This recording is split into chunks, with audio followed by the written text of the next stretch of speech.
La deuxième partie de notre semaine dans le monde, toute l'actualité de la semaine décryptée par nos éditorialistes et je vous les représente. Ziad Limam, directeur du mensuel Afrique Magazine. Yvan Rioufol, éditorialiste au Figaro et auteur de La fin d'un monde, et c'est aux éditions de Passy. Marcus Mabry, rédacteur en chef à l'IHT, l'International Herald Tribune, et Claude Veil, qui est le directeur de la rédaction du Nouvel Observateur. Nous sommes à moins d'un mois du premier tour de la présidentielle en France. La plupart des candidats, vous le savez, ont suspendu cette semaine officiellement durant 48 heures leur campagne après la tuerie de Toulouse. Mais l'affaire a été largement commentée par les politiques, pour ne pas dire parfois récupérée. On écoute quelques réactions et puis on commente. Pour moi, poursuivre la campagne, c'est un acte de résistance morale, intellectuelle, affective. La vie l'emporte sur la mort et que nous méprisons l'abject assassin qui ne nous tient pas, qui ne décidera pas de nos rythmes, quand bien même nous a-t-il fait si cruellement souffrir. Il y a un degré de violence, de stigmatisation dans la société française qui est en train de grandir et c'est purement et simplement inacceptable. Ceci n'est pas sans rapport avec la responsabilité publique. Responsables publics, les hommes politiques, ils ont aussi le devoir de veiller à l'évolution de la société dont ils ont la charge. Je crois que le risque fondamentaliste a été sous-estimé dans notre pays. Que des groupes politico-religieux se développent face à un certain laxisme, il faut bien le dire. Il faut maintenant mener cette guerre contre ces groupes politico-religieux fondamentalistes. Claude Veil, cette affaire, elle va profiter à qui, selon vous? Est-ce qu'elle va profiter à Nicolas Sarkozy? Je suis pour les questions à 1000 francs, Vanessa. Sur le papier, oui.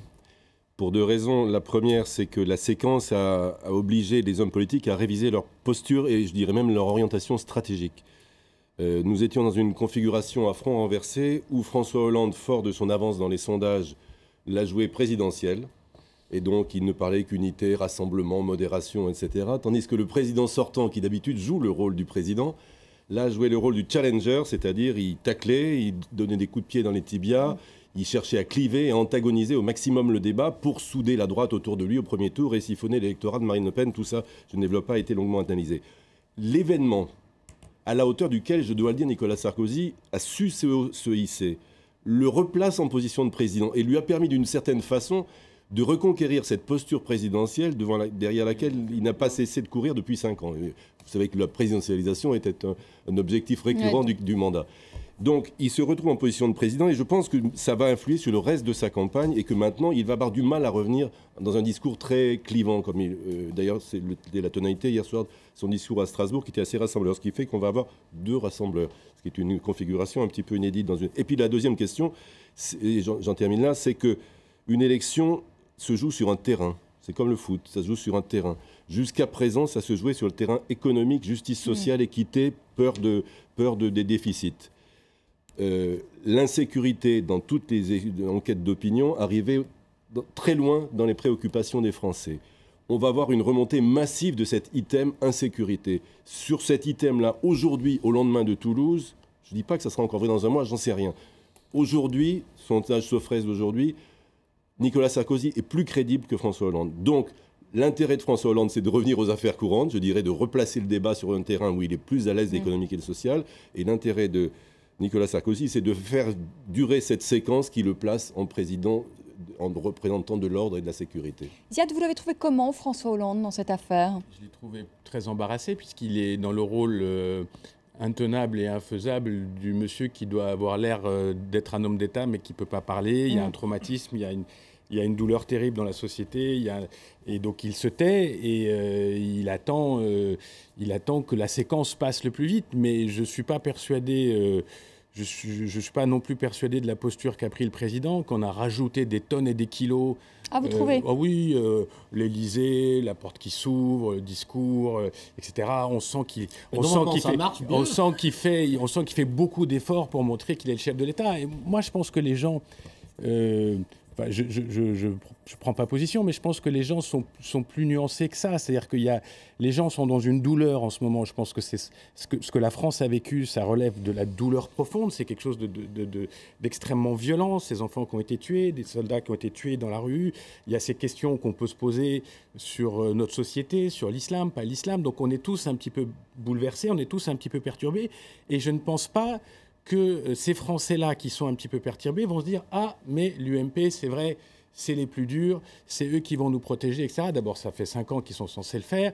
Je ne crois pas beaucoup à ça. Je pense que le drame est si fort qu'il ne pourra pas être factorisé politiquement. Je pense que c'est quelque chose qui va rester dans les esprits et que quand on sera dans le deuxième tour et qu'on sera dans le face-à-face, ça sera quelle est la personnalité qui pourra le mieux nous protéger ou le mieux nous aider à passer la crise, et on reviendra sur le fond, c'est-à-dire la personnalité, et non pas les soi-disant programmes, etc., dans lesquels on se perd. Moi, j'y crois beaucoup, malheureusement. Enfin, si on regarde l'histoire, soit aux États-Unis, je ne suis pas d'accord avec toi, dans cet instant, parce que si on regarde les États-Unis, si on regarde l'Allemagne, la France, enfin presque n'importe quel pays, après ces événements dramatiques comme ça, on cherche le leader. Oui, la Russie, on cherche un leader. Excusez-moi, il y a un contre-exemple absolu.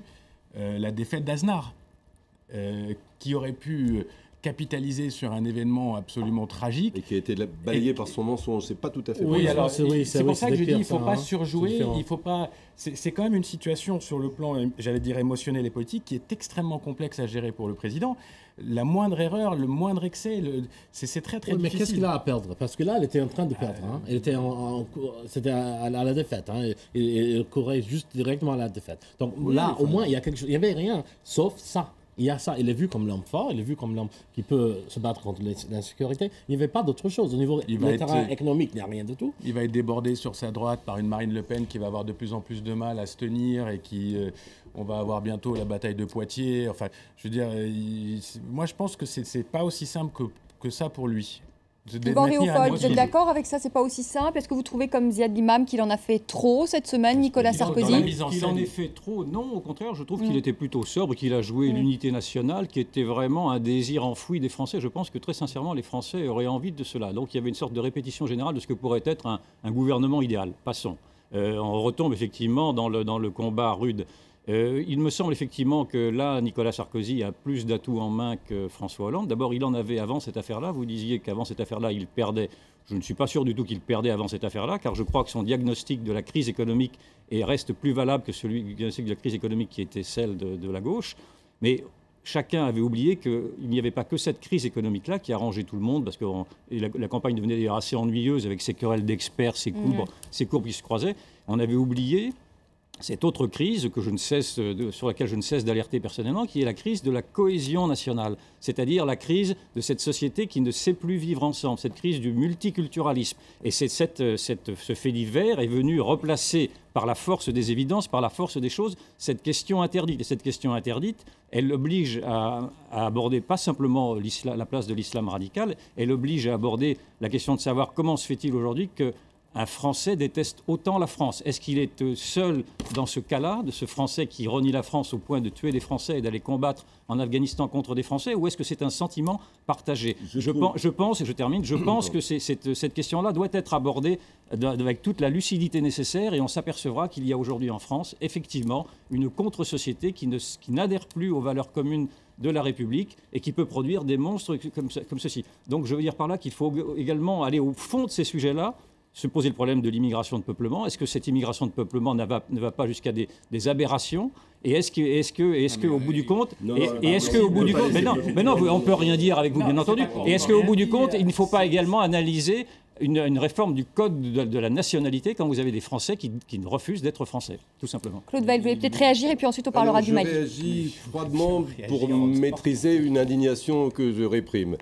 Froidement, je dirais que ce qu'a montré la semaine que vous venons de dérouler, c'est exactement la fausseté de l'analyse qu'Yvan Riofol porte sur les sociétés françaises. C'est-à-dire que la société française confrontée à un drame de cette ampleur, c'est-à-dire, pour faire court, un Maghrébin tue des Juifs, la société française a produit des anticorps j'ai un sentiment républicain, une envie de vivre ensemble qui, moi, m'ont impressionné.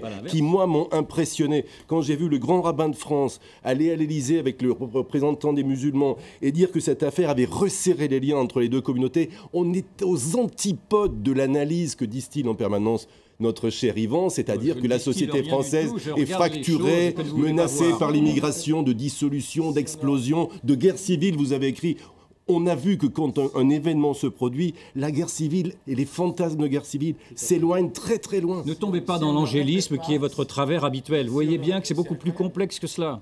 Voilà. Alors, mais Ziad, on voudrait qu'on parle du Mali. Je voudrais qu'on parle du Mali. Je vais vous donner la parole sur le Mali. Il faut parler du Mali.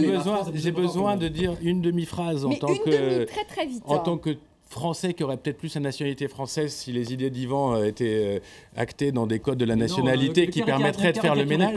Je tiens quand même à rappeler que 99,999% de la communauté musulmane de ce pays vit comme une communauté intégrée, que le débat au sein de l'islam existe, que c'est pas quelque chose de figé et que le djihadisme, c'est un truc qui est totalement en dehors du circuit. On ne peut pas ramener la tête dans le sable. Mais c'est pas la tête dans le sable. En reparlant du chômage et du prix de l'essence, effectivement, c'est des sujets qui vous conviennent. Mais sauf que les Français vous regardent et les Français... Je voudrais qu'on parle du Mali, si vous le voulez bien, parce que c'est aussi l'autre grand titre de l'actualité de cette semaine. J'aurais voulu qu'on écoute le capitaine Sanogo, qui est le chef de la junte, qui s'est emparé du pouvoir. On l'écoute très rapidement et on en parle. Notre objectif n'est pas de nuire à l'intégrité physique d'aucun que ce soit. Tant que je resterai à la tête de ce mouvement, tant que je me ferai joindre par la société civile pour faire un avenir de ce pays, ils passeront quand même devant une juridiction compétente au vu et au su de tout le peuple malien. Ziad Limam, est-ce qu'on en sait un peu plus sur cet homme, le capitaine Sanogo? Parce que quand on discute avec des experts, personne ne le connaît. Et alors surtout, est-ce que vous avez été surpris par ce qui s'est passé? Parce qu'on rappelle quand même que le Mali, c'est un pays démocratique depuis 20 ans. Le président ATT était plutôt un président très respectueux de la Constitution. Que s'est-il passé? Je suis surpris par notre absence de vigilance, peut-être pour ceux qui connaissent cette région. Parce qu'on aurait pu se douter que quelque chose allait mal tourner. Alors, en faisant très vite la chute de Kadhafi, la résurgence d'AQMI dans la bande sahélienne, donc les djihadistes, bandits, trafiquants de drogue qui sévissent, la résurgence et la connexion peut-être entre AQMI et les Touaregs, et des défaites très, très, très, très douloureuses de l'armée régulière qui se retrouvent au front, ils se font massacrer. Je vous passe les détails parce qu'il y a des détails physiques assez durs sur ce qu'ils ont vécu. Et donc ces jeunes militaires se retournent vers un régime qu'ils considèrent comme corrompu, qu'ils considèrent comme usé, qu'ils considèrent qu'il ne leur donne pas les moyens de faire la guerre dans le Nord. Et donc c'est un espèce de mélange entre, d'une part, un jugement sur ce qui se passe à l'intérieur de la démocratie malienne, de la société malienne, et l'impact de la guerre et du Nord. Et ces deux choses se retrouvent. Ce qui est très surprenant, c'est que ces jeunes militaires, parce que ce n'est pas la hiérarchie, là, on a vraiment affaire à la base et au sous-off, font leur coup à un mois d'une élection qui aurait permis peut-être de clarifier un peu le débat. Dernier petit point, c'est un dossier important pour la France. D'abord, il y a des otages aujourd'hui sur le territoire malien et il y avait une incompréhension, pour ne pas dire plus, entre ATT et l'exécutif français sur AQMI, sur comment gérer le problème sahérien, sur la question des otages. Donc, c'était pas l'ami des Français, ça c'est clair. Et donc, encore une fois, la théorie du complot, tout le monde imagine plein de trucs, mais je crois que c'est vraiment une mutinerie de sous-off qui symbolise quelque part une espèce de déliquescence d'une société démocratique qui s'était dissoute dans les problèmes économiques, politiques, stratégiques, etc. Claude Veil, vous avez été surpris par ce coup d'État? Je ne suis pas un expert de la situation, mais j'ai observé, comme notre ami, les connexions qui s'étaient nouées entre la résistance touareg, qui est un très très ancien phénomène au Mali, qui est un pays toujours très mal contrôlé, avec l'irruption de l'AQMI, les territoires qui échappent de plus en plus au contrôle de l'autorité centrale, et puis la déstabilisation qu'a ajouté la guerre de Libye, puisque beaucoup de Touaregs s'étaient battus en Libye, sont revenus avec des armes. AQMI a réimporté des armes qui viennent du conflit libyen, et tout ça a achevé de déstabiliser un système d'un président sur lequel les jugements sont toujours nuancés, parce que pour certains c'est un homme bon, un humaniste, un véritable démocrate. C'est lui d'une certaine façon qui a instauré la démocratie au Mali. D'un autre côté, c'est vrai qu'il paraissait à la fin un régime assez impuissant, faible, et que même les Américains étaient un peu fatigués de lui parce qu'ils avaient l'impression qu'il n'arrivait pas à reprendre le contrôle effectif de son pays sur le dossier saharien.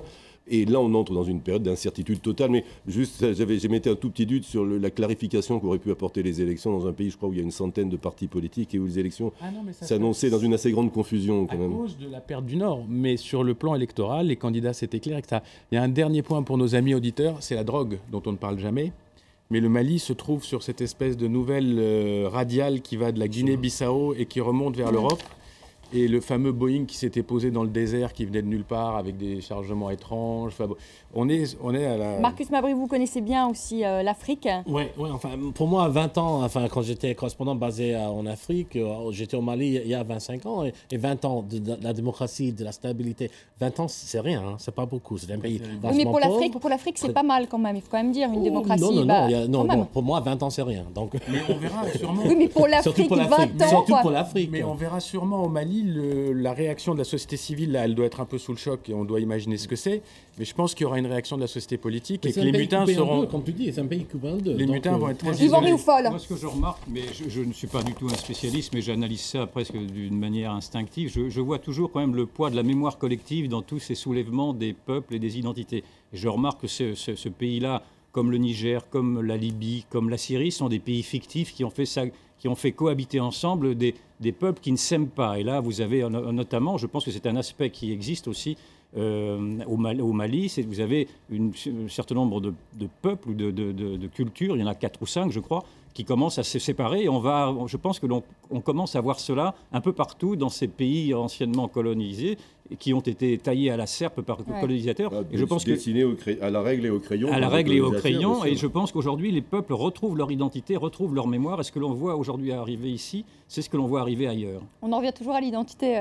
Je pense que nous rentrons dans un siècle. On revient toujours à l'identité. Nous sommes dans un siècle identitaire. Mais non, j'observe. Le 21e sera identitaire, nous sommes dans un siècle. J'observe ce qui se passe autour de moi. C'est pas ça la force de la démocratie. Sauf qu'en Afrique, si on se contentait que des identités, il y aurait des micro-structures qui ne seraient pas fonctionnelles. Je pense que c'est pour ça qu'on se dirige en Afrique vers des fédérations, vers des fédéralismes, je pense. Merci à tous les 4. Merci à tous les 4. Merci à tous les 4 d'être venus dans la semaine dans le monde. Je vous présente le dernier ouvrage d'Yvan Rioufol, La fin d'un monde, et c'est aux éditions de Passy. Et si encore.